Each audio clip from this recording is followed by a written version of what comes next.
নমস্কার বন্ধুরা, শান্তির পরিবারে আপনাদের সবাইকে স্বাগত। আজ বানাচ্ছি কাঁচা লঙ্কার আচার। প্রথমে লঙ্কার বোটাগুলোকে ছাড়িয়ে নিয়েছি।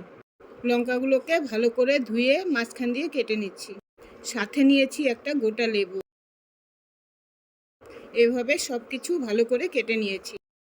এবার কেটে রাখা লঙ্কাগুলোতে লেবুর রস মিশিয়ে নিচ্ছি। এবার একটি প্যানে সর্ষে, মিষ্টি জিরে, ধনে এবং জিরে সব একসাথে ভেজে নিচ্ছি। গোটা মশলাগুলি হালকা রোস্ট করে নামিয়ে নেব।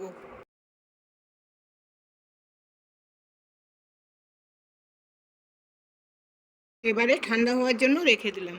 এদিকে কড়াইতে সর্ষের তেল গরম করতে বসিয়ে দিয়েছি। লেবুর রস দিয়ে মেখে রাখা লঙ্কাগুলোতে লবণ, হলুদ গুঁড়ো, লঙ্কার গুঁড়ো এবং ভেজে রাখা মশলাগুলো দিয়ে দিলাম। সাথে দিয়েছি বিট নুন।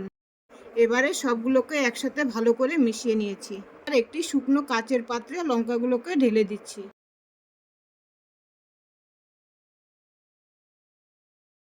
গরম করা সর্ষের তেলগুলোকে ঠান্ডা করে এবার পাত্রে ঢেলে দিচ্ছি। এবারে এক সপ্তাহের জন্য লঙ্কাগুলোকে রেখে দেব এবং মাঝে মধ্যে রোদ লাগিয়ে নেব।